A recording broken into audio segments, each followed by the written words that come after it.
कैसे डाइल्यूट हो गए बताओ? कंसंट्रेशन में आप लोग को रहना है। देखिए, ये इलेक्ट्रॉनिक कॉन्फ़िगरेशन का कोडवर्ड है। ठीक है। Thompson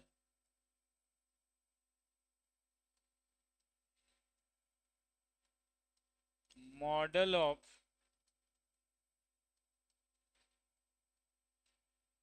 structure of atom.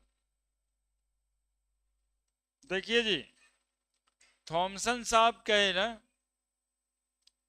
Thompson साहब कहे कि atom is look like a sphere, atom is look like a sphere. सुन रहे हैं? तरबूज देखा है सब, तो एटम तरबूज की तरह गोल है। ठीक है।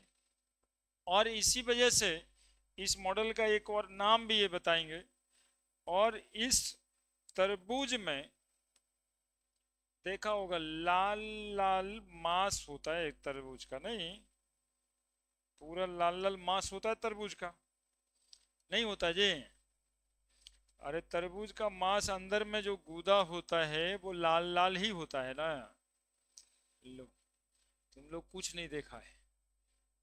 और उसके बीच में काला काला सीड होता है क्या? जैसे पूजा करते समय भगवान को ध्यान करना होता है ना, पंडित जी कहते हैं शंकर बाबा का ध्यान कर लीजिए, तो शंकर जी का चेहरा आना चाहिए ना, वैसे तरबूज का फोटो आना चाहिए यहाँ पे। ये हो गया तरबूज। तरबूज बन गया, नहीं बन गया?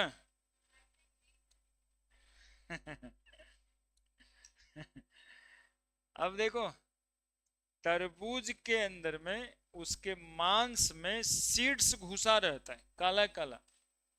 तो ये काला काला सीड्स दिखाई दे रहा है इलेक्ट्रॉन्स के रूप में, है ना? बस यही बात बोले थॉमसन साहब कि atoms look like a sphere, the mass of a sphere consist from proton and electrons are just embedded or padded in the mass of a sphere। जैसे वाटरमेलन में सीड्स उसके अंदर घुसा हुआ है, वैसे इलेक्ट्रॉन प्रोटॉन के मास में घुसा हुआ है। आज तक एक बात सही है थॉमसन साहब का कि एटम इज स्फेरिकल। पहले भी एटम स्फेरिकल था, और इतने डेवलपमेंट के बाद भी atom is a spherical. Atom is a spherical, अभी भी एटम अस्फेरिकल ही समझा जाता है। दिखाई दे रहा है सब चीज यहाँ पर एक्सप्लेन हो गया फोटो से। लाल वाला मास भी दिख रहा है, काला काला उसमें इलेक्ट्रॉन घुसा हुआ भी दिख रहा है। तो थॉमसन मॉडल एक्सप्लेन, मॉडल समझते हैं आप लोग जी? एक बात ये भी समझाना होता है कि मॉडल क्या है यहाँ पे। मॉडल कहने का मतलब है, जैसे स्कूल में प्रोजेक्ट मिलता था बच्चों को कि आप एक गांव का मॉडल बना के ले आइए, तो बच्चा क्या करता है कि एक थर्मोकोल का प्लेट लेता है, उस पे दो चार झोपड़ियां बनाता है, चार पांच तार या खजूर का पेड़ बनाता है, एक मेढ़ दिखाता है, और थोड़े बदमाश बच्चा रहा था दो चार पांच को लोटा ले जाते हुए आदमी का फोटो बना देता है। अरे भाई देखिए, यही गांव का मॉडल है। तो हर बच्चे के दिमाग में एक अलग मॉडल चलेगा ना। बस थॉमसन सबका मॉडल वैसे ही है कि एटम कैसा दिखता होगा, तो एटम स्फेरिकल दिखता है। बस अब और क्या करना है, अब लिख दीजिए, atom is spherical in shape.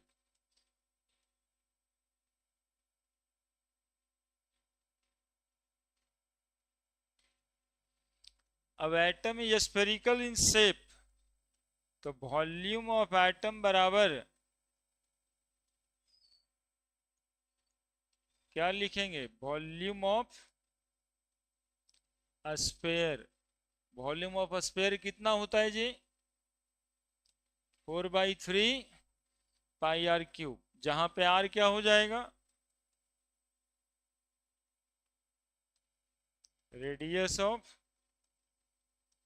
Atom.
लिखिए जल्दी से लिख देना तुम लोग खाली।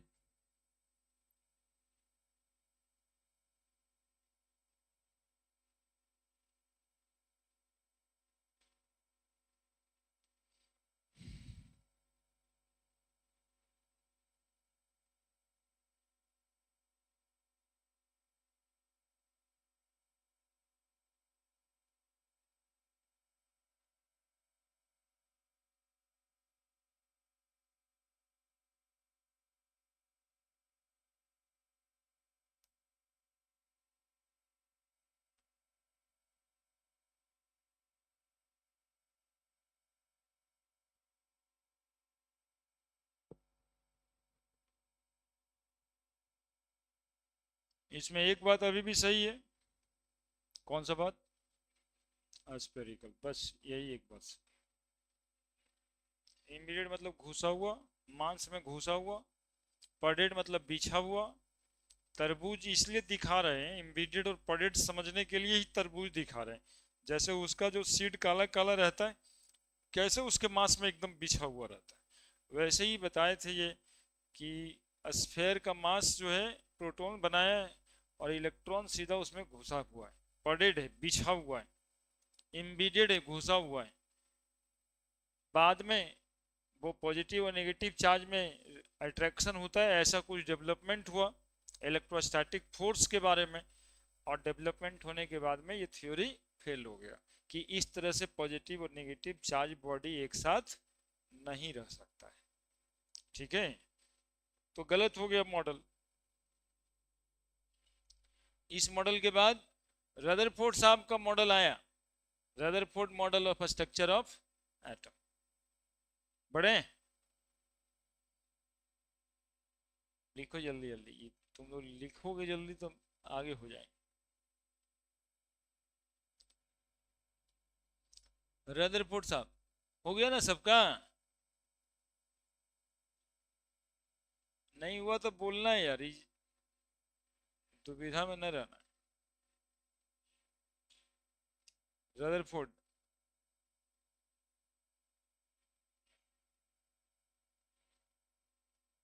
Rutherford model of structure of atom.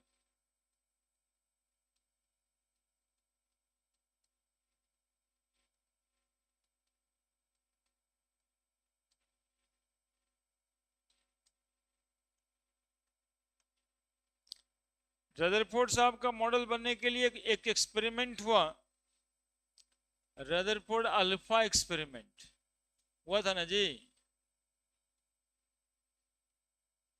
ये अल्फा रेज कहां से आया?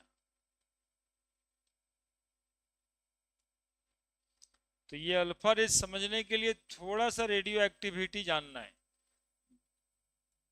एनसीईआरटी में बगल में रंग करके लाल कलर से जो लिखता है उसमें लिखा हुआ है, ऐसे नॉर्मल जनरल टेक्स्ट में नहीं है, लेकिन नहीं लाल लाल से लिखा रहता है बगल बगल में, उसमें थोड़ा सा रेडियो एक्टिविटी जानना है।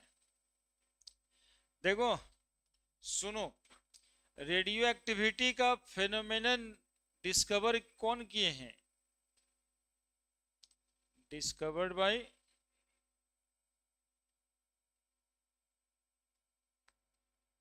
Henri Becquerel.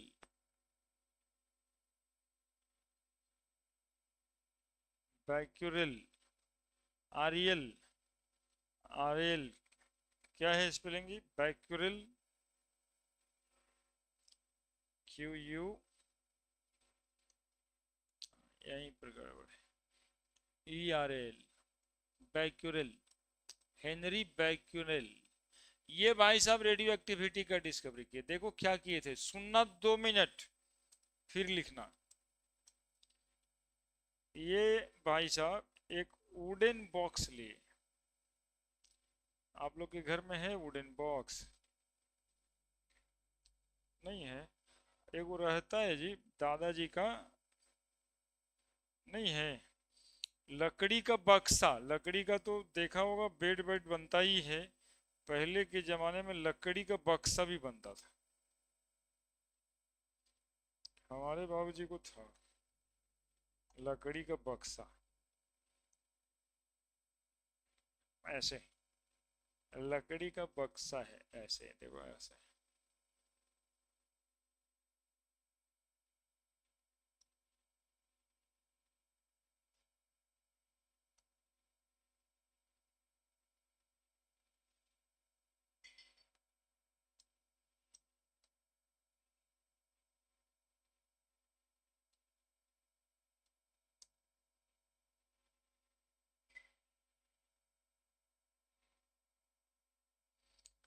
ठीक है, इस लकड़ी के बक्से में हम बताते हैं क्या रखा हुआ है।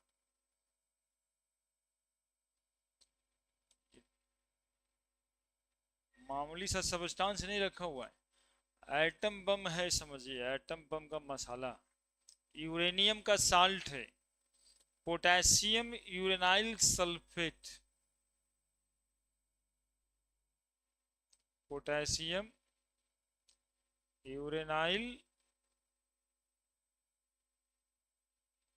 Sulphate, potassium K, uranium U, sulphate SO4 ऑल्ट, पोटेशियम यूरेनाइल सल्फेट। कैसा बक्सा था?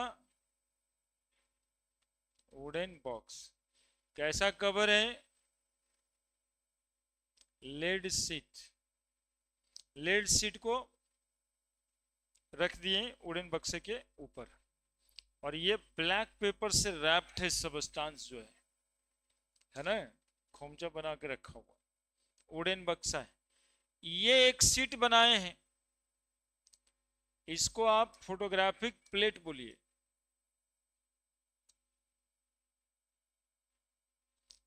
फोटोग्राफिक फिल्म या फोटोग्राफिक प्लेट कहने का मतलब होता है एक्सरे वाला सीट। इस फिल्म का एक खास प्रॉपर्टीज है कि जब तक कोई रेज उससे पास नहीं होगा उसमें कोई दाग और धब्बा नहीं आएगा।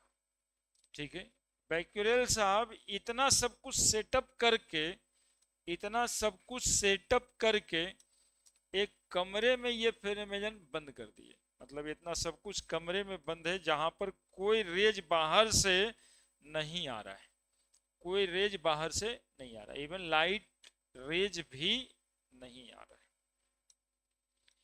अब बैक्यूरेल साहब देखते हैं कि ये फोटोग्राफिक फिल्म पे धब्बा दिखाई दे रहा है, दाग दिखाई दे रहा है।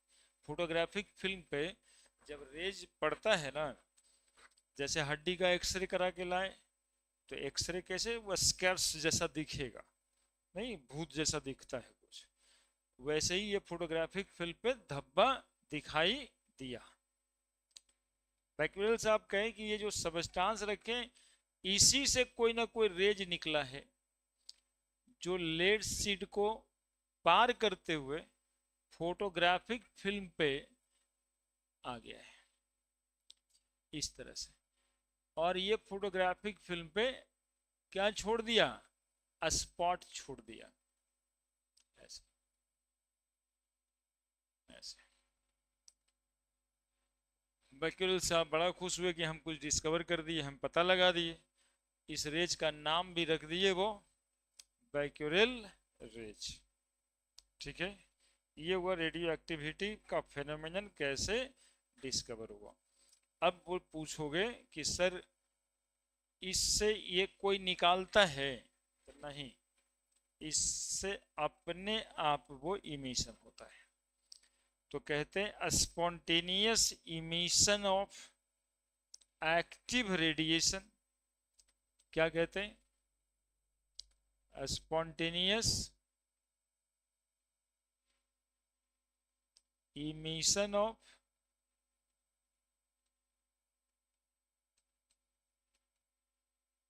Active radiation from the substance, from the substance phenomenon is known as radioactivity.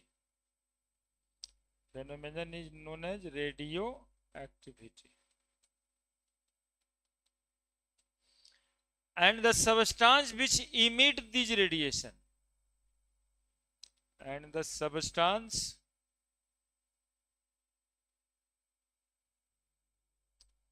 which emit these radiation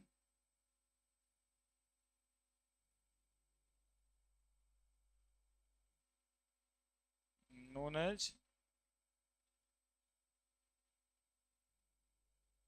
radioactive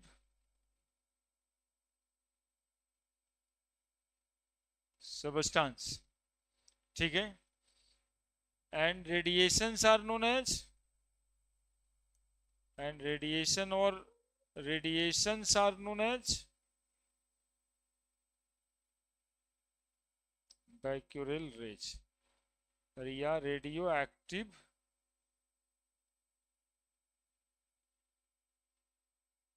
raise और बैक्यूरेल रेज। स्पॉन्टेनियस का मतलब समझता है ना जी, अपने आप इमिशन है ना, अपने आप इमिट होना। एटम बम से सारा दुनिया डरता है ना, एटम बम में रहता क्या है, यूरेनियम। अभी अभी 40 किलो यूरेनियम का रिजर्व ईरान क्या था वो, जहां देश में कोई कोई बम पटका पटकी किया था ना जी, यही यूरेनियम का मामला था, है ना। उससे एक्टिव रेडिएशन निकलता है।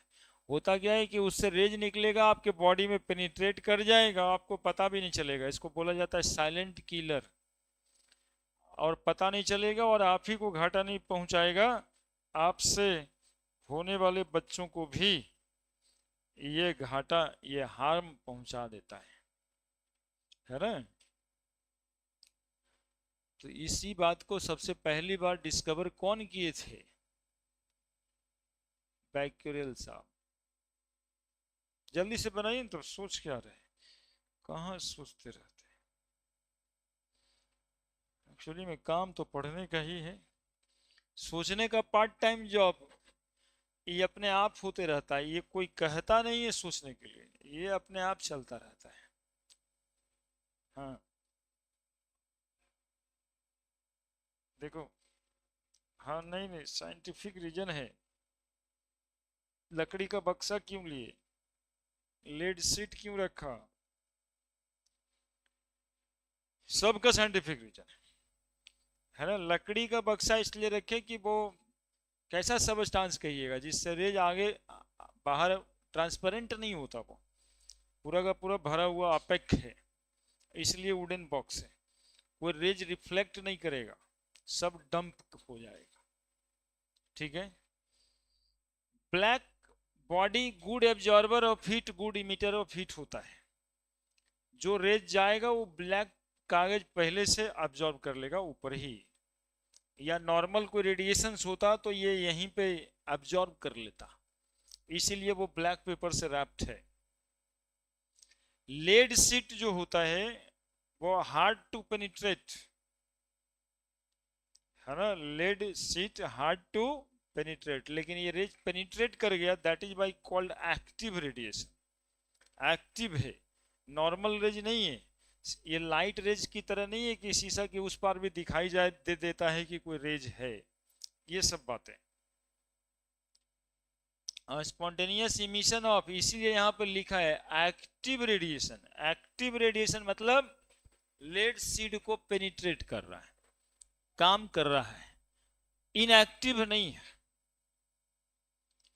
From the substance phenomenon is known as radio activity.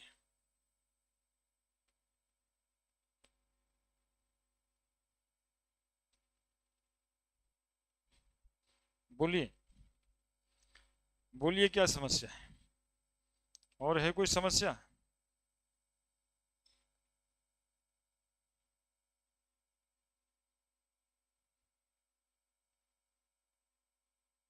बक्सा बना दीजिएगा, लेड शीट बना दीजिएगा, ये सब कर दीजिएगा।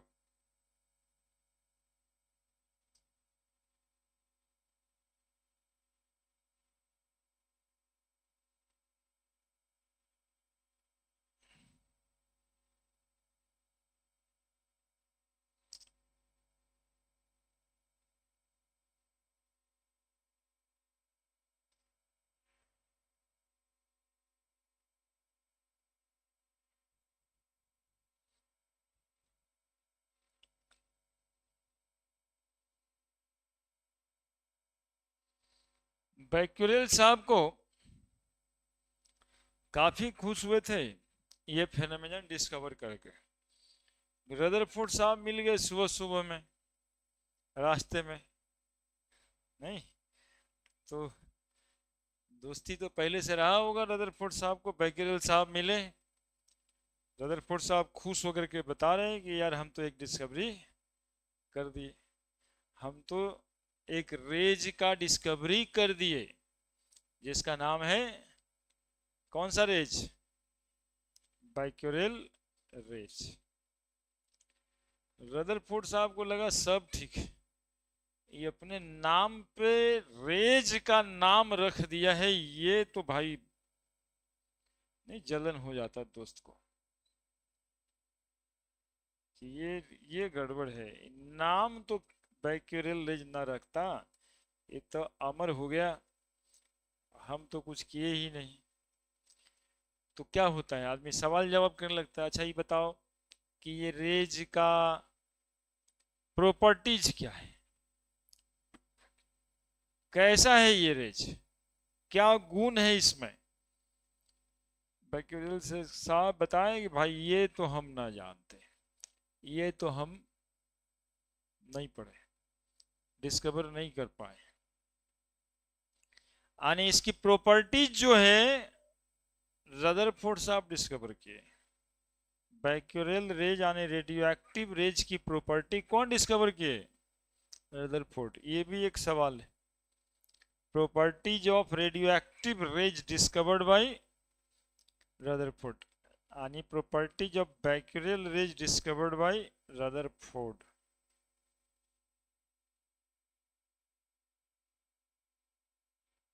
ये एक रेज नहीं है, कभी कभी कंफ्यूजन होता है बच्चा सबको कि सर एक के वो था इधर इतना सब हो गया। ये बंडल ऑफ रेज है ना, ये बंडल ऑफ रेज है जो स्पॉट दिखाने के लिए, फोटोग्राफिक फिल्म पे स्पॉट दिखाने के लिए, स्पॉट ऑन फोटोग्राफिक फिल्म,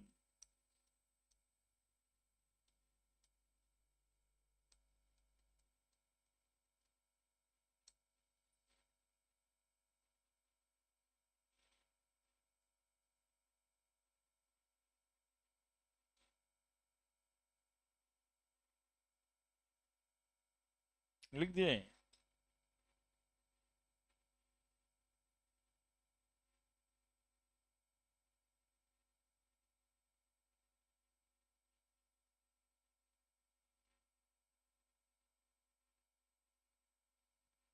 समझने में कोई दिक्कत किसी को? कोई दिक्कत?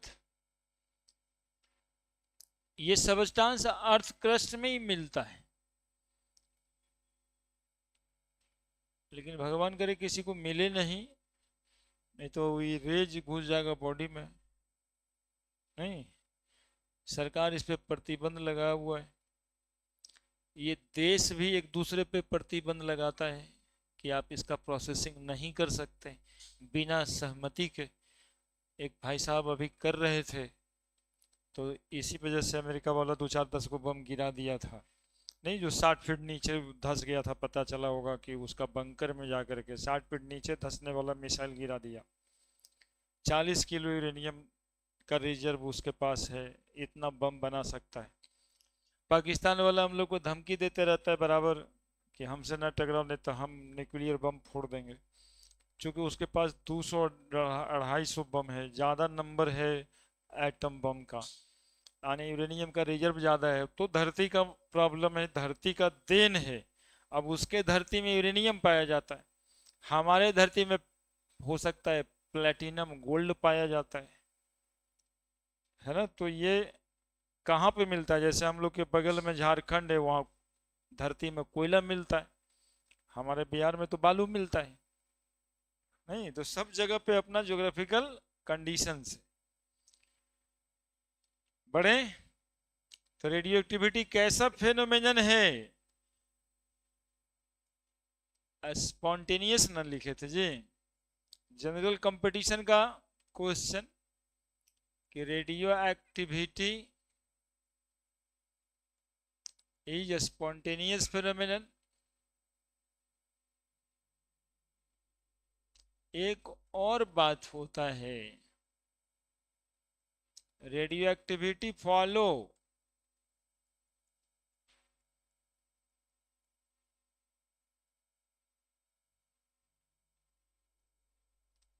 फर्स्ट ऑर्डर रेट काइनेटिक्स बोलते हैं। इसको भी समझने का जरूरत नहीं है, इस खाली लिख देना first order rate of reaction.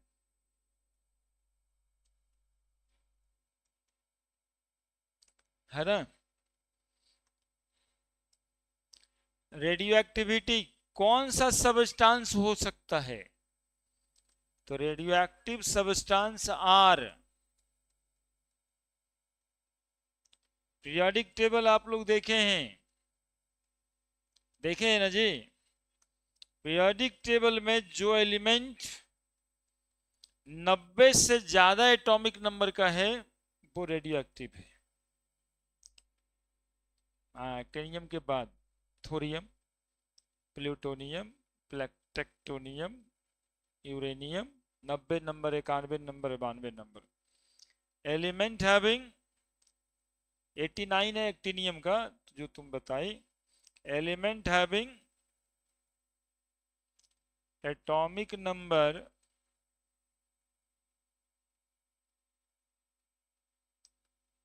Greater than 100, नहीं greater than 90।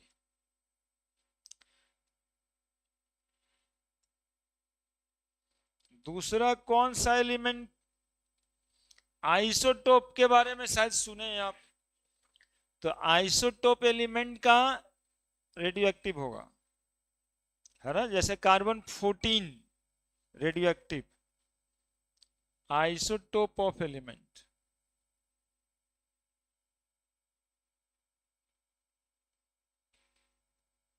Radioactive substance are element having atomic number greater than 90, isotope of element।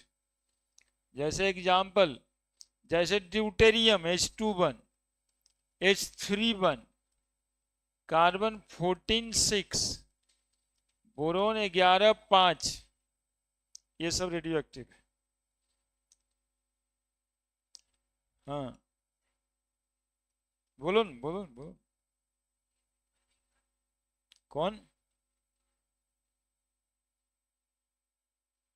तीसरा, सबका isotope.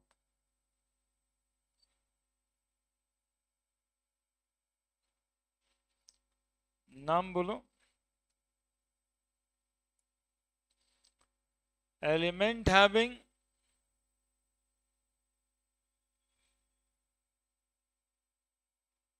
Neutron by proton ratio greater than equal to 1.2,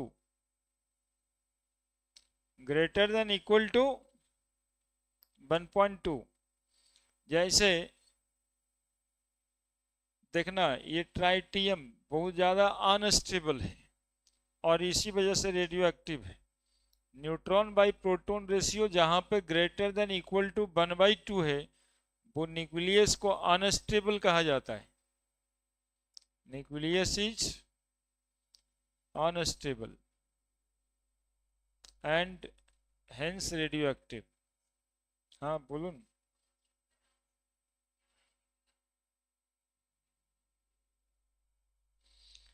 element का नाम बताओ ना ठीक से।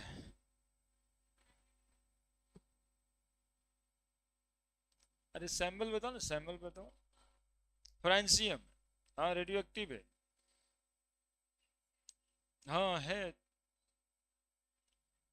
Generally,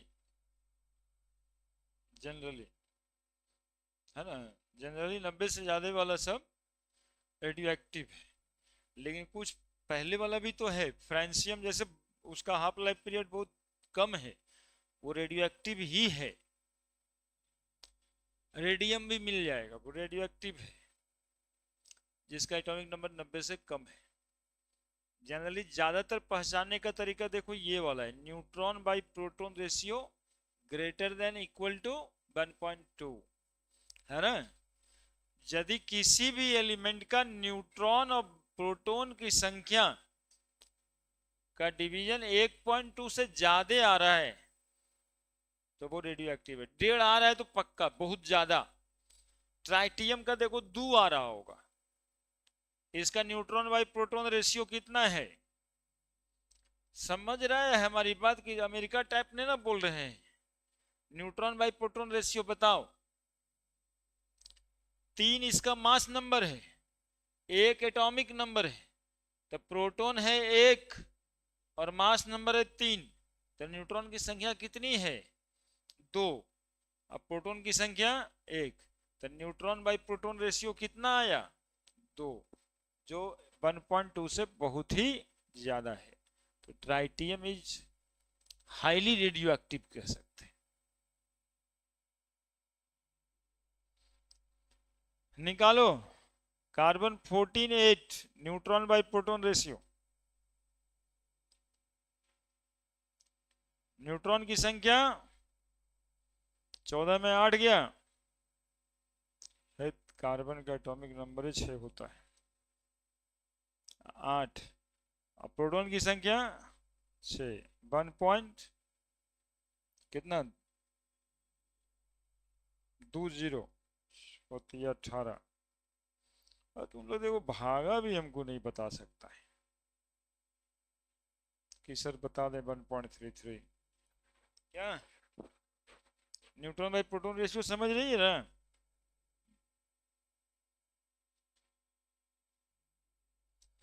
यहाँ पे हम बताएं कि कौन कौन सा सब्सटेंस रेडियो एक्टिव हो सकता है। हाँ पूछो। अच्छा इससे रिलेटेड नहीं है, पूछो पूछो तब तक बता देंगे। हाँ क्या बोली? Sigma 1s2। सिग हाँ, CO2 का इलेक्ट्रॉनिक कॉन्फ़िगरेशन की बात कर रही।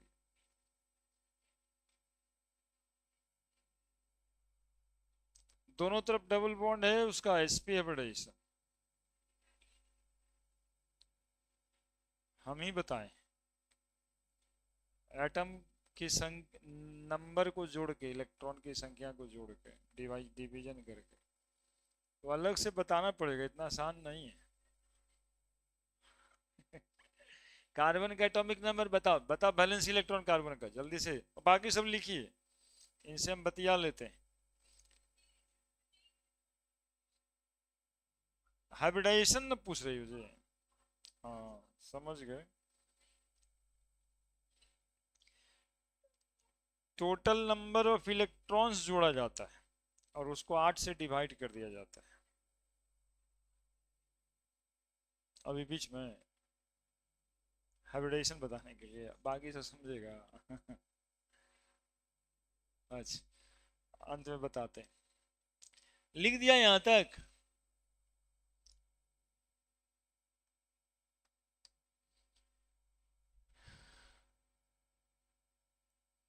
नेक्स्ट पॉइंट उसी में, properties of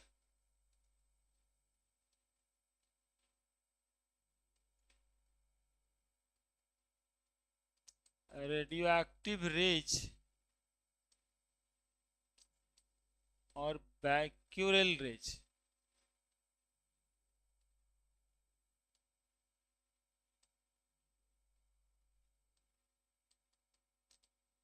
discover by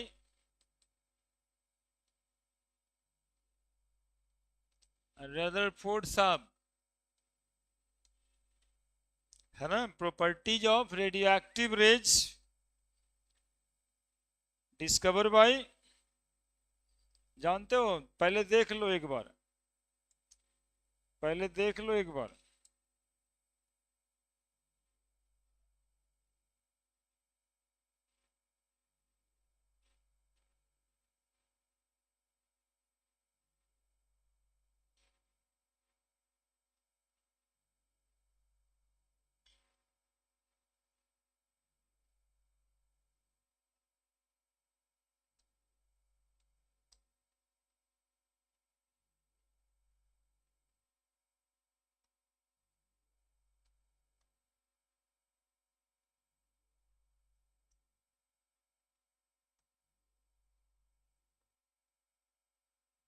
bundle of raise, Rutherford साहब बैक्यूरेल साहब के घर गए, बोले कि काका किए भाई दिखा दो,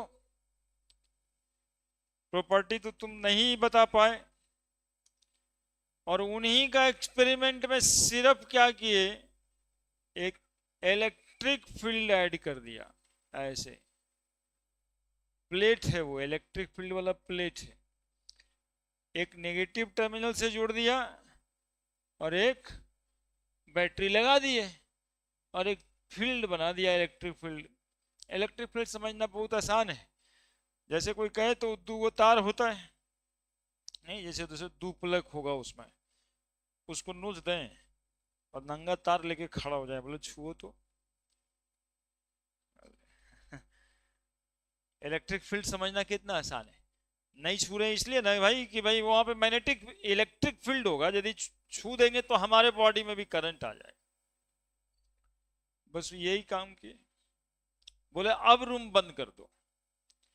अब रूम बंद किए रदरफोर्ड साहब, तो 3 अलग अलग जगह पे स्पॉट्स दिखाया दिया। कुछ रेज नेगेटिव टर्मिनल के तरफ चला गया था जी, और कुछ रेज पॉजिटिव टर्मिनल के तरफ चला गया था, और उसमें कुछ ही रेज था जो सीधा भी चला गया था। ऐसे हुआ था, बात ऐसे हुई थी। अब तुम ही रहता तो ये बताता। 3 अलग अलग स्पॉट होने का कारण ये था कि कुछ बैक्यूरेल रेज, कुछ रेडियो एक्टिव रेज, कुछ रेडियो एक्टिव रेज निगेटिव प्लेट के तरफ डिफ्लेक्ट हो गया। जरूर ही इसमें पॉजिटिव चार्ज पार्टिकल होगा, और इस पॉजिटिव चार्ज पार्टिकल को अल्फा रेज कहते हैं। ठीक है, बैक्यूरेल रेज का नाम पढ़ने लग गया। जो रेज पॉजिटिव टर्मिनल के तरफ चला गया उसको बीटा रेज कहते हैं, उसमें नेगेटिव चार्ज पार्टिकल होगा। और जो रेज सीधा चला गया उसको गामा रेज कहते हैं, उसमें न्यूट्रल पार्टिकल होगा, इसी वजह से इलेक्ट्रिक फील्ड में डिफ्लेक्ट नहीं हुआ। तो रेडियो एक्टिव रेज तीन भाग में बट गया, one is alpha rays, other is beta rays and other is gamma rays. जो अल्फा रेज हुआ उसमें कैसा पार्टिकल, पॉजिटिव चार्ज। जो बीटा रेज हुआ उसमें कैसा पार्टिकल, और गामा रेज में न्यूट्रल पार्टिकल। अब इसको डिफाइन कर देंगे अल्फा बीटा गामा रेज को। बनाइए फोटो आप लोग। अल्फा रेज रदरफोर्ड साहब ये क्लासिफाई किए,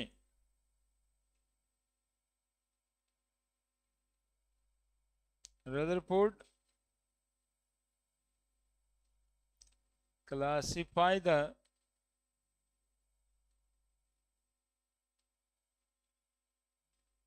radioactive rays as alpha rays, beta rays and gamma rays. Alpha rays, beta rays and gamma rays. Alpha rays, beta rays and gamma rays.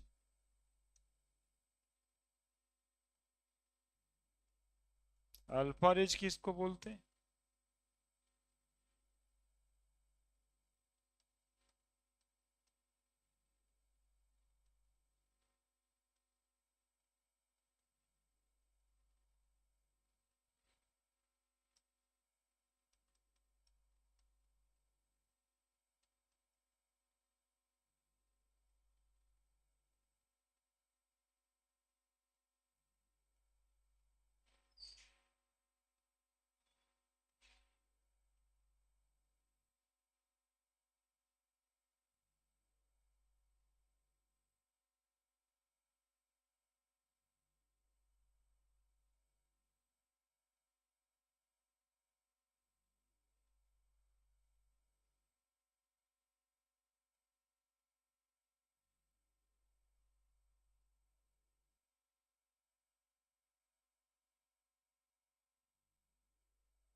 हम्म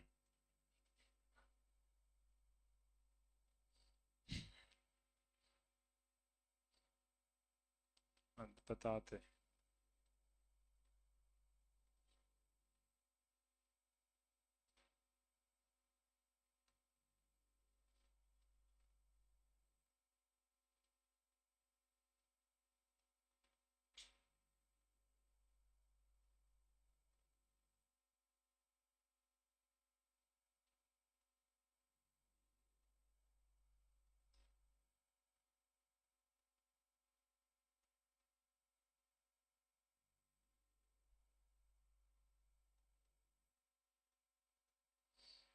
इतना आगे पढ़ रही हो तुम, तुमको हाँ बहुत आगे,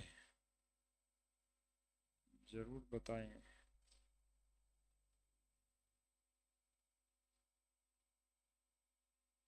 वही ना, ऐसे सुनते तो थोड़ा अच्छा लगता है, मतलब कि चलिए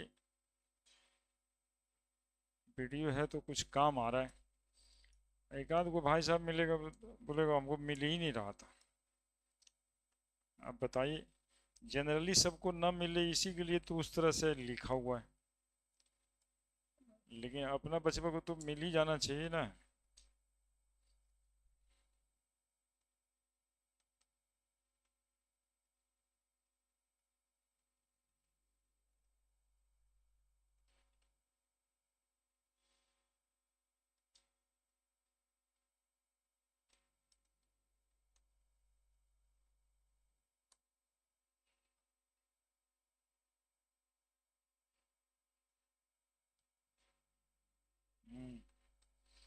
उसको सुधार करना है। नहीं,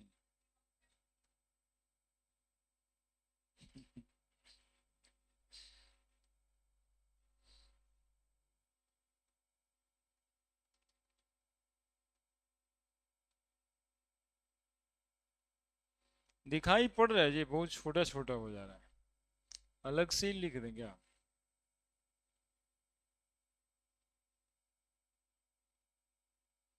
गामा रेज नहीं हट रहा है। बचपन परेशान हुआ, सब लिख के क्या फायदा? तुम लोग से पूछते हैं इसी वजह से, तुम लोग को बोलना जैसे नहीं दिखाई देगा।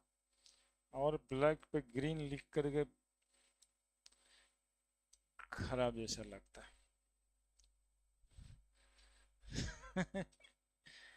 ट्राई कलर बन गया, नहीं हम सोचे नहीं थे एक्चुअली में, बन गया अपने से।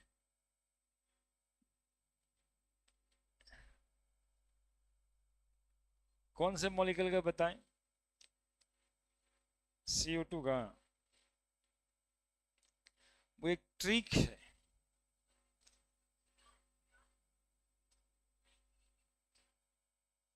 कार्बन का एटॉमिक नंबर 6, और ऑक्सीजन का 8 दूनी 16, और 16 6 22। अब 8 से डिवाइड कर दो 22 को।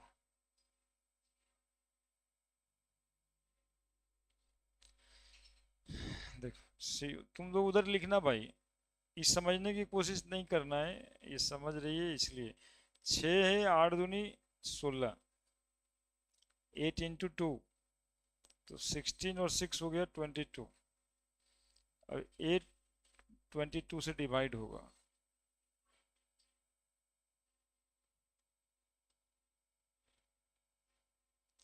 अब NH4+ चलेगा। NH4+, नाइट्रोजन का 7, हाइड्रोजन का 1 × 4, और जितना प्लस चार्ज हो ना -1 कर देना है। तो 7 4 11, 11 में से 1 चला गया, 10। हाँ, और माइनस रहेगा तो उसमें प्लस कर देना, फिर 8 से डिवाइड कर देना, क्यूसेंट मिल जाएगा। हम्म, हर चैप्टर में एक आध को ट्रिक मिल जाएगा, दो वो एक दो वो एक दो वो दो वो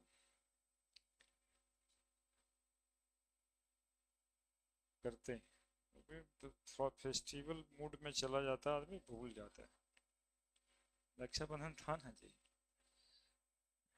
आदमी बिजी हो जाता है। करते करते परसों रोज का पता नहीं है अभी। 15 अगस्त से तो दिन छुट्टी रहेगा ही। 15 अगस्त को कौन आएगा पढ़ाने पढ़ने? पढ़ाने तो आ सकते हैं, लेकिन बच्चा लोग तो आजाद है। जलेबी खाने आ जाओगे चलेगा, लेकिन पढ़ने उस दिन तो पढ़ाना ही सोशल क्राइम है। लिखा है, बड़े हैं, तुम नहीं भूलोगे।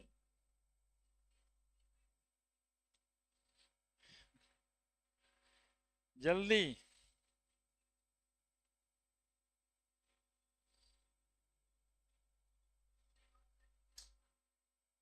सिंपल ही है, बाद में बाइक भारी होता है, बाद में सिंपल है पहले। शुरुआत में सिंपल है, मतलब 2 3 4 क्लास के बाद। हाँ, सबसे लास्ट। ये तो 11th में, केमिकल बॉन्डिंग के बाद।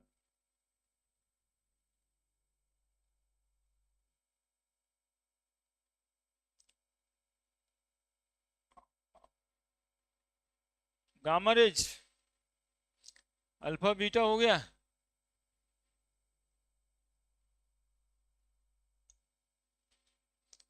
गामा रेज,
लिख दिए गामा रेज, समझ तो गया ही होगा सब। The radioactive rays which neither deflected towards negative or positive plate of electric field must carry neutral particle and known as gamma rays।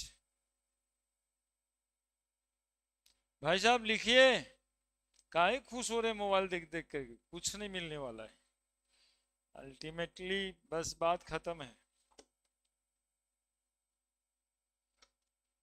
दिल है ना वो बेचैन होना चाहता है, चैन से रहने नहीं चाहता है।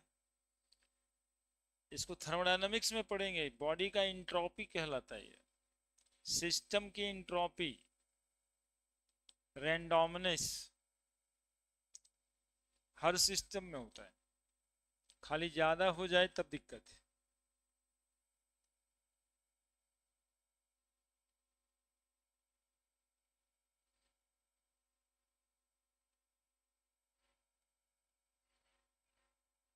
हाँ हो जाएगा।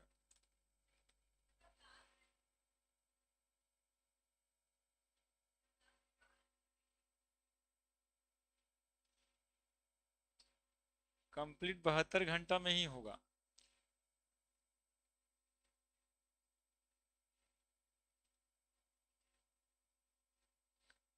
प्रोसेस करने के लिए तो अभी दिमाग बनवा रहे हैं कि सब चीज कैसे हुआ कैसे हुआ, रिलेट करे अभी, है ना।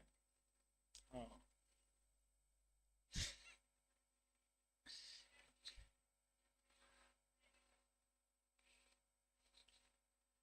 लिखी, लिख दिया।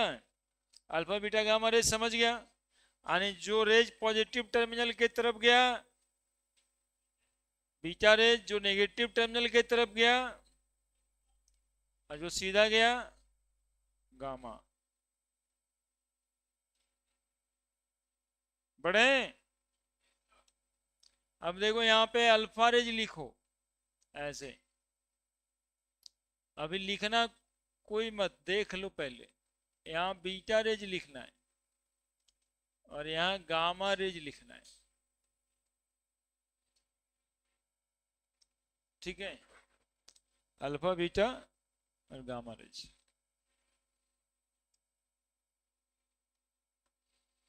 सुनो, इसका सैंबल अल्फा रेज में जो पार्टिकल होगा उसका नाम, कौन सा पार्टिकल होगा अल्फा रेज में? Helium nucleus.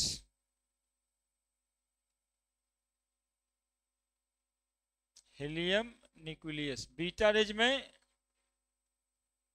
इलेक्ट्रॉन और गामा रेज में गामा पार्टिकल। सैंबल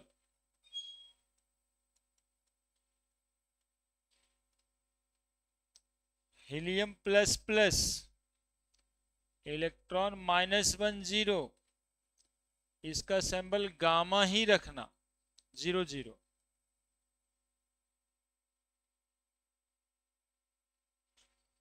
charge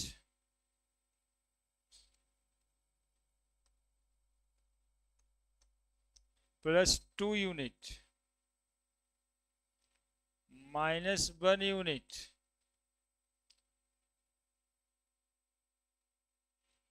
chargeless. मास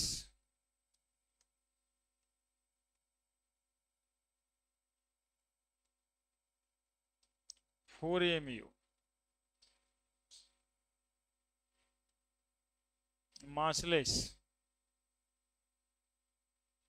massless. Penetration power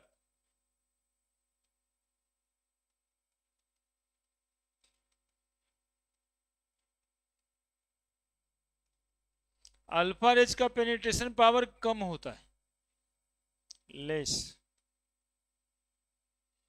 more than alpha rays. Beta rays का पेनिट्रेशन पावर अल्फा रेज से ज्यादा होता है, और गामा रेज का पेनिट्रेशन पावर सबसे ज्यादा होता है ना। Ionisation power,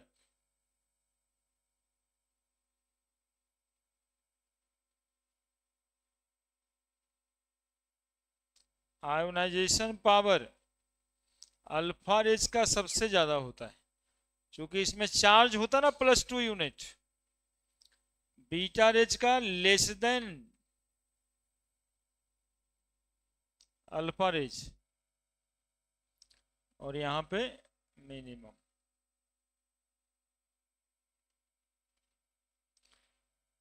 speed, alpha rays का स्पीड 1/100 गुना velocity of light.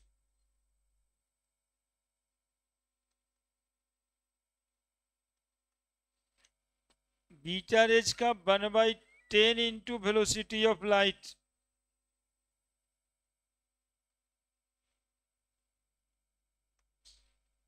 Equal to velocity of light. बाबू वेलोसिटी ऑफ लाइट कितना होता है? 3 × 10⁸ मीटर पर सेकेंड। इसको इस तरह से बना के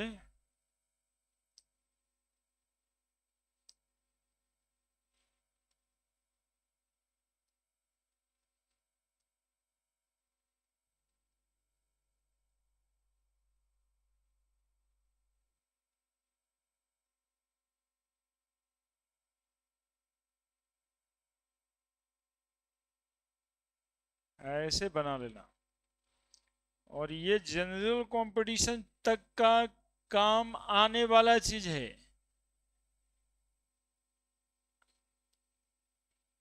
अरे क्या कर रही है आप लोग, बदमाशी नहीं। अब देखिए,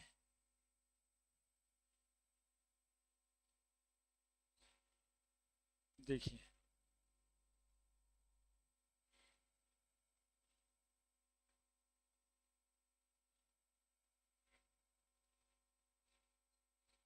हो गया सारा। हम्म।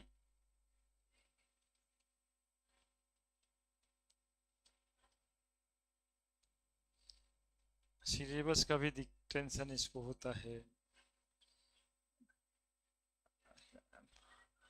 हल्ला भी इसी को करना है। अब आगे पीछे करने से कोई फायदा है?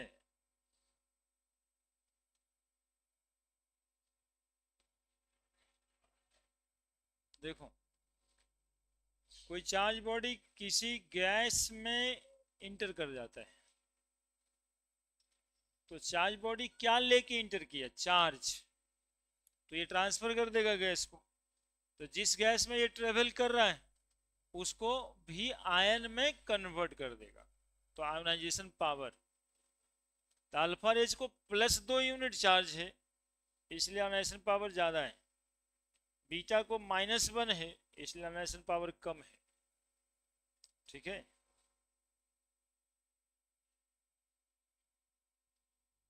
हम्म,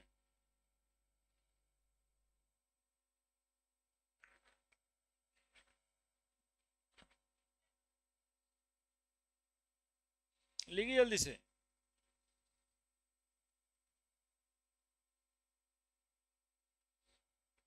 जल्दी लिखो जल्दी। हाँ चलाते रहो।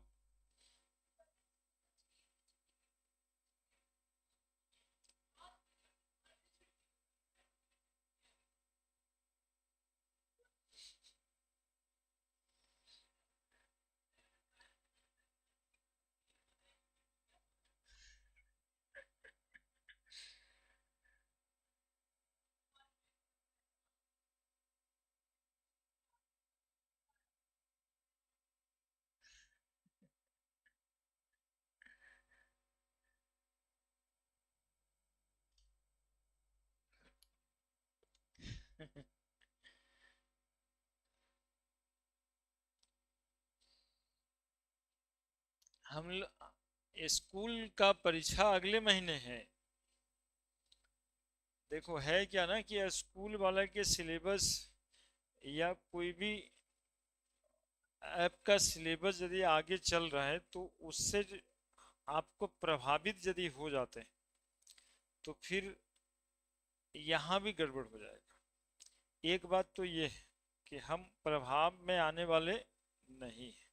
तब बोलिए कि अब हम लोग का क्या होगा सर, टेस्ट लेता है पापा कहेंगे नंबर लाया, तो उसके लिए ना 6 घंटा 5 घंटा का एक हम लोग क्लास रख लेंगे। रुको बताते हैं, पहले प्लान तो कर ले, पहले आपके दिमाग में जाए। तो जैसे कि अब संडे आने वाला है तो 2 से 8 या 4 से 8, 4 घंटा 6 घंटा, जो चीज़ें आपको एग्जामिनेशन में आता है यदि आप स्कूल सिलेबस में पढ़ लिए हो तो उसको हम आगे बढ़ा दें। नहीं भी पढ़े हो जिसका मन है कि चलिए हम भी चल के देखते हैं, उसके लिए भी हम वो सोच रहे हैं कि 2-3 दिन में हम उस सारे सिलेबस कवर अप कर लेंगे। वो कुछ है ही नहीं, वो जो पूछेंगे उतना तो पढ़ा ही देंगे हम। अब जैसे एटॉमिक स्ट्रक्चर है, इधर से क्वेश्चन स्कूल एग्जामिनेशन में बहुत कम ही आएगा, वो पूछेगा इलेक्ट्रॉनिक कन्फिग्रेशन और क्वांटम नंबर। हाँ, वो एक आध क्वेश्चन डी ब्रॉगली का, एक आध क्वेश्चन बोर्ड्स का, लेकिन ये माइंड डेवलप नहीं होगा ना। अब रदरफोर्ड अल्फा एक्सपेरिमेंट पढ़ रहे हैं लेकिन अल्फा रेज कहाँ से आया, क्या होता है ये नहीं पता। हाँ हाँ कुछ होता है, रेडियो एक्टिव होता है, कुछ होता है। अब हमें एग्जैक्ट पता है कि अल्फा रेज क्या होता है, कैसे निकल के आया, है ना। तो थोड़ा सा क्लैरिटी आता है, इस वजह से हम लोग ऐसे करते हैं, साथ समझते हैं, साथ लिखते हैं, साथ फिर आगे की ओर सोचते हैं। इससे डेवलप क्या होगा, ब्रेन। और ब्रेन यदि हम डेवलप करा देंगे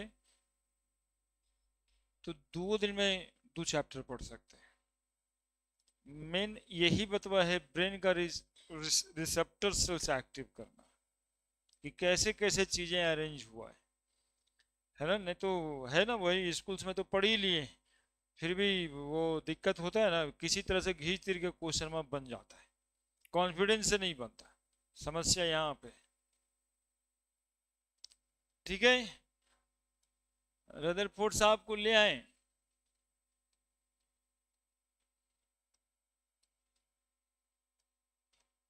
अल्फा बीटा गामा रेस समझ गए, सब लिख भी दिया।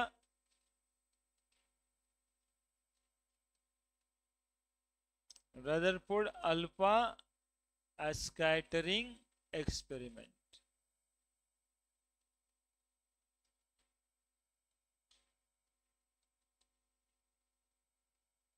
अब देखो, वही डब्बा जो बैक्यूरेल साहब बनाए हुए थे ना सीधा सीधा, वही डब्बा तुम लोग को दिखाई दे रहा होगा एनसीईआरटी वाले बुक में इस तरह से।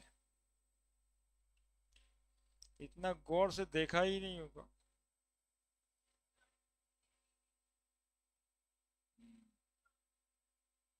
देखते हो, जो टॉप करेगा वो क्या कहेगा, 3 बात कहता है। क्या कैसे पढ़े थे, बोले एनसीईआरटी पढ़े थे।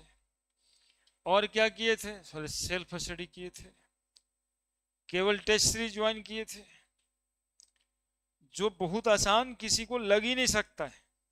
ऐसे नहीं बोलता टॉपर रैंक 1 वाले को पूछो, कोई कोचिंग वाला तो कोचिंग वाला तो 3-3 साथ हो जाता है कि हमारे यहाँ पढ़ा था, हमारे यहाँ पढ़ा था। लेकिन वो 2 बात बड़ा कॉमन है, एनसीईआरटी पढ़ा था भाई साहब। एनसीईआरटी बचपन को समझ में आ जाए तब ना, वो आधा लिखता आधा छुपाता है, और जो छुपाता है उसको समझाना पड़ता है। कुछ रंग के लिख देता है, कुछ डेटा में लिख देता है।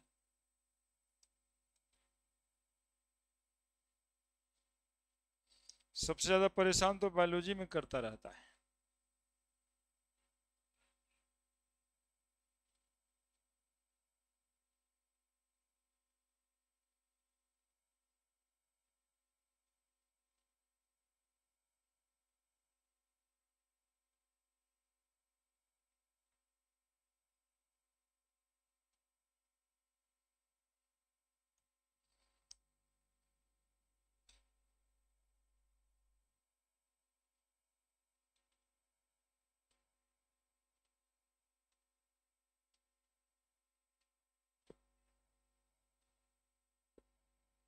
फोटो आपके परसेप्शंस के लिए ही बनाए,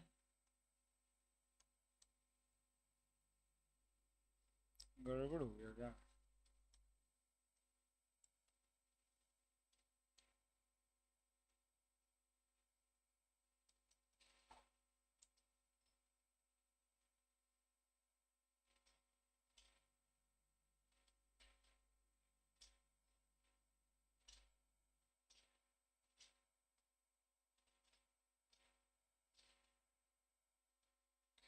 ऐसा ही कुछ है यू से। सुनो, अरे इधर देखो, यहाँ पे रेडियो एक्टिव सब्सटेंस लिया गया, वही वाला एक्सपेरिमेंट है। ये लेड सीट है, जो सब था वही है। यहाँ पे स्लिट है। स्लिट इसलिए कि यहां से तो तीन तरह का रेज निकलेगा, लेकिन एक स्लिट बना देते हैं और एक निगेटिव प्लेट रख दें, इसलिए कि सिर्फ अल्फा रेज इस स्लिट से पास करे, बीटा और गामा रेज को रोक देना है। बीटा और गामा रेज को यानी अल्फा रेज को सिर्फ पास होने देना है, बीटा और गामा रेज को रोक देना है। चूंकि ये रेडियो एक्टिव सब्सटेंस है, इससे spontaneously alpha beta gamma rays निकलता है। कहने का मतलब अल्फा ही रेज निकलेगा, बीटा रेज ही निकलेगा, ये संभव नहीं है। निकलेगा कितना? अल्फा रेज भी, बीटा रेज भी, गामा रेज भी। लेकिन हमको पास किसको कराना है? अल्फा रेज को, सिर्फ अल्फा रेज को। यहां पे गोल्ड फॉइल है। कैसा फॉइल है? गोल्ड फॉइल है। क्यों गोल्डी क्यों है? क्यों है गोल्ड? यही ध्यान नहीं दे के पढ़ने से होता है। क्यों है गोल्ड? क्योंकि गोल्ड मैलिएबल होता है, मोस्ट मैलिएबल एलिमेंट गोल्ड ही होता है। तो गोल्ड इसलिए है कि वो पतला से पतला तार बनाया जा सकता है। और ये जो चौकोर देख रहे हैं, ये हम स्क्रीन बनाए, थोड़ा यू शेप का स्क्रीन है, ठीक है। अब यहां पर जब स्ट्राइक करता ना ये गोल्ड फॉइल पर, ये क्या है? गोल्ड फॉइल है, पतला गोल्ड फॉइल। चूंकि मोस्ट मैलिएबल है, लिख देते हैं, नहीं तो आप लोग पूछते भी नहीं हो। Most malleable. अब यहां पे फास्फोरेसेंस दिखाई देता है, स्क्रीन पे फास्फोरेसेंस दिखाई देता है, सिंसिलेशन दिखाई देता है, ऐसे ऐसे सीधा सिंसिलेशन ज्यादा दिखाई दे रहा है स्क्रीन पे, थोड़ा तिरछा भी कुछ सिंसिलेशन दिखाई देता है, ऐसे ऐसे। और एकाध को सिंसिलेशन इधर भी दिखाई देता है, ऐसे। यही ऑब्जर्वेशन आता है रदरफोर्ड साहब को अल्फा एक्सपेरिमेंट से, कि when alpha rays bombarded on alpha rays bombarded on gold foil, most of the rays travel in a straight line, most of the rays travel in a straight line।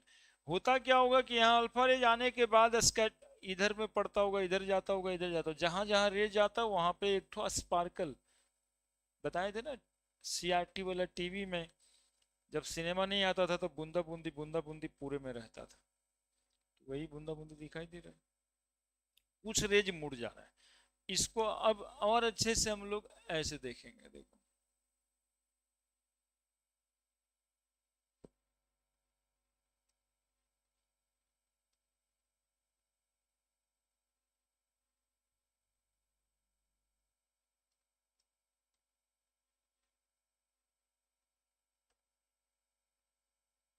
देखो,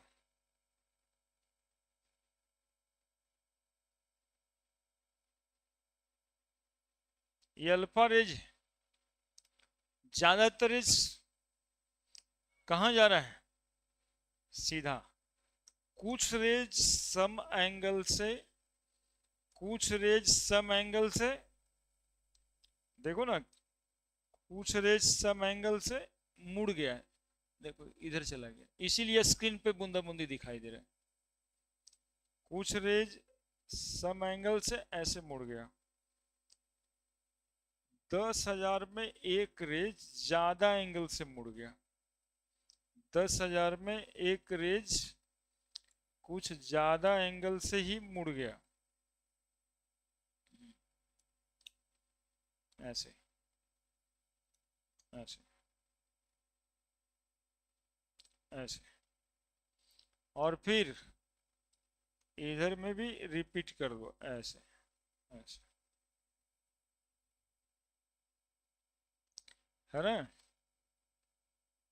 इस तरह से phenomenon ऐसा है।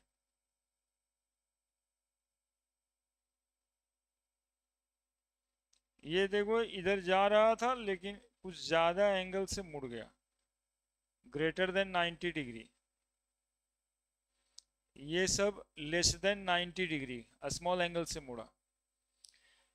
Rutherford साहब कहते हैं कि जब अल्फा रेज गोल्ड फॉल पे टकराया तो most of the raise travel in a straight line. Few of the alpha rays scattered through a smaller angle, and very few of alpha rays scattered through angle larger than 90 degree. ये तीन Rutherford साहब का observation हुआ। बोला ऐसा क्यों? बोले कि most of the space of atom खाली है इसलिए, है ना। एटम का सबसे ज्यादा भाग क्या है? खाली। दूसरा चीज बताए कि अल्फा रेज में हीलियम न्यूक्लियस है जो पॉजिटिव चार्ज है, ठीक है। कैसा चार्ज है? ये न्यूक्लियस यानी सेंटर पे रीच करने से पहले ही मुड़ जा रहा है। इसका मतलब है कि सेंट्रल पोजीशन ऑफ एटम पे कोई पॉजिटिव चार्ज बॉडी है, और इस पॉजिटिव चार्ज बॉडी को ही रदरफोर्ड साहब न्यूक्लियस बताए, है ना। That is discovery of nucleus. Rutherford alpha experiment से क्या मिला हम लोगों को? Discovery of nucleus. तीसरा बात कहे कि ये जो न्यूक्लियस है वो एटम के कंपैरिजन में इसका वॉल्यूम सबसे कम है। बोले क्यों?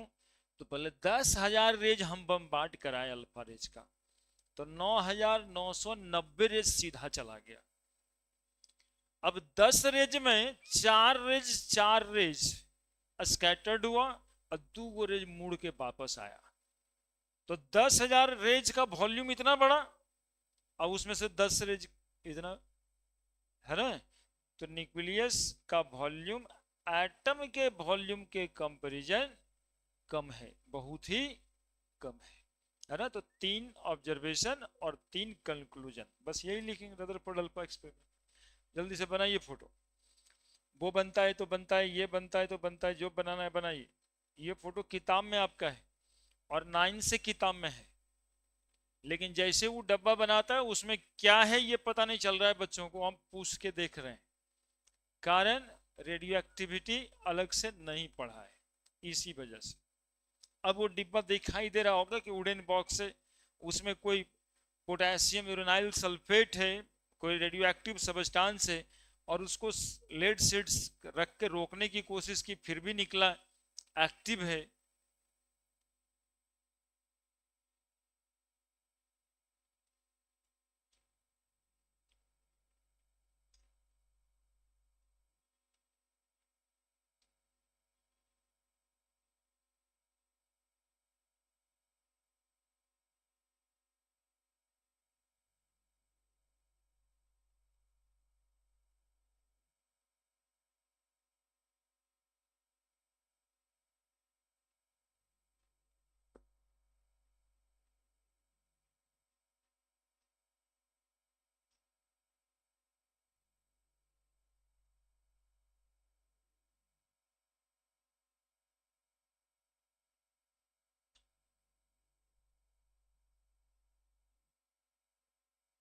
ऑब्जर्वेशन।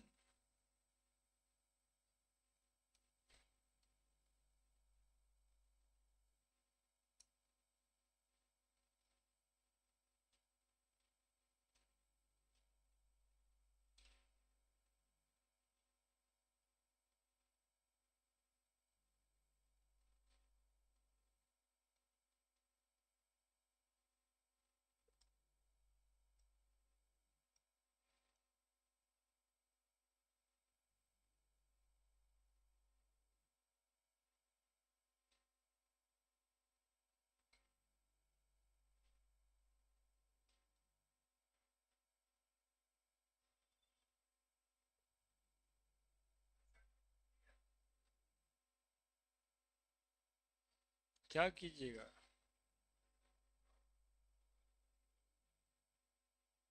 हम्म। क्या डाउट होगा? अभी तक नहीं हुआ। पूछो ना। तुमको कौन रोकता है हमारे यहाँ पूछने से?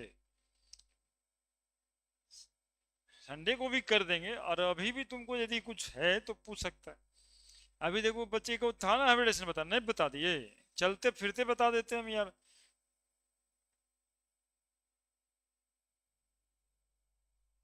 तुम हमको प्राइवेट मैसेज करके भी पूछ सकता है सवाल तुम।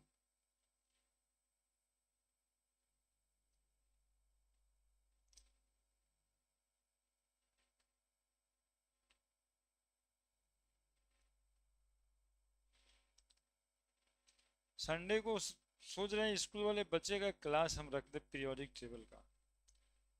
कितना बजे से रखें क्लास संडे को? क्योंकि 15 अगस्त तो है ही है ना अगले दिन, इसमें तो कोई शक नहीं है। और हमारा पढ़ाना और आपका पढ़ना शायद उचित नहीं होगा। तुम लोग चूंकि अंदर से चाहता है कि आज ही तो हम आजाद हुए हैं, गार्जियन के प्रेशर से आजाद, मास्टर के टेंशन से आजाद, हर तरह से आजाद। आज तो कोई नहीं बोलो एक दिन। तो उस संडे को कर दें।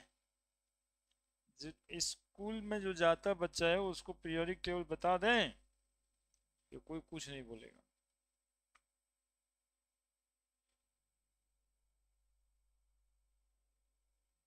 क्योंकि वही एक तो आपको तवा किए हुए है कि स्कूल में इतना आगे बढ़ गया, इतना आगे बढ़ गया।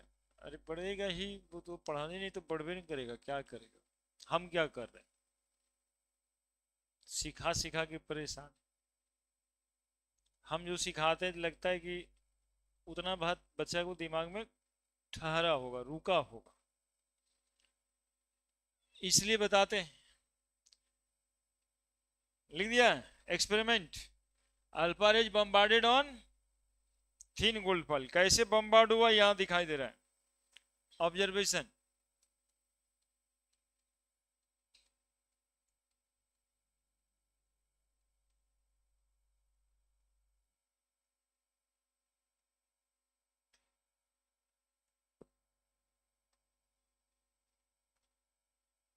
Rutherford observation.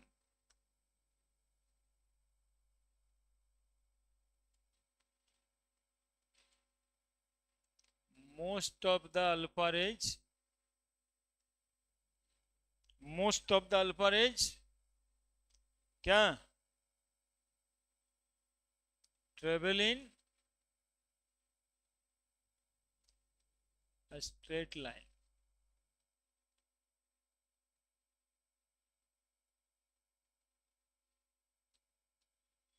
Some of the alpha rays, sum of the alpha rays scattered through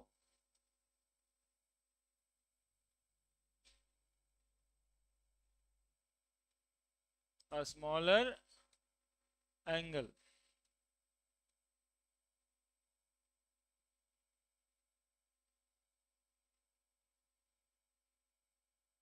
A smaller angle मतलब less than 90 degree. Very few of alpha rays, very few of alpha rays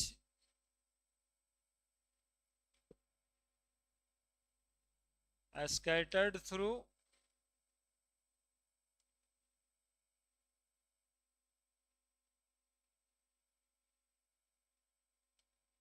larger angle greater than 90 degree or may retrace their path. अपने path पे वापस लौट जाएगा। मैं retrace दियर path.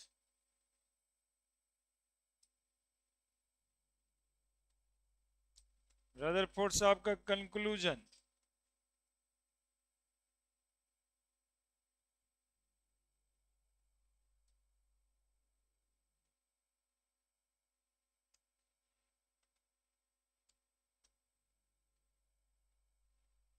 Rutherford साहब का conclusion, most of the space of atom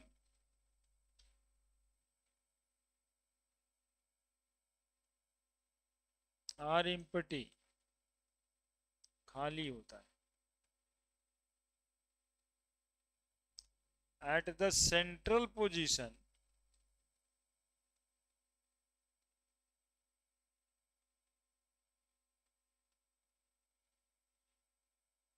of atom there are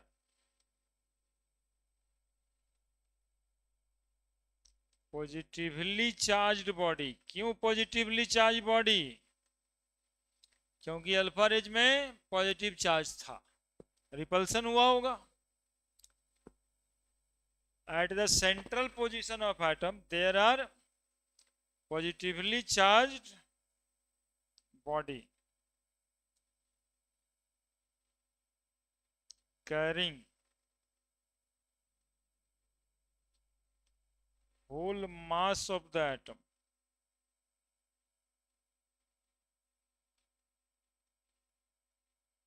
known as nucleus, known as nucleus। volume of nucleus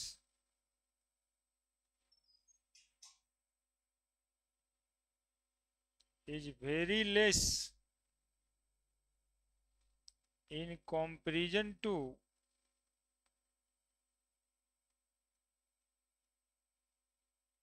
volume of atom। Nucleus का volume बहुत ही कम है वॉल्यूम ऑफ एटम के respect में। क्यों? क्योंकि 9,990 raise तो सीधा ही चला गया था, 10 ही रेज में ना स्कैटरिंग हुआ, इसलिए volume of nucleus is very less in comparison to, है ना। और न्यूक्लियस की discovery Rutherford. Who discovered nucleus? ठीक है, हु डिस्कवर्ड न्यूक्लियस? रदरफोर्ड साहब।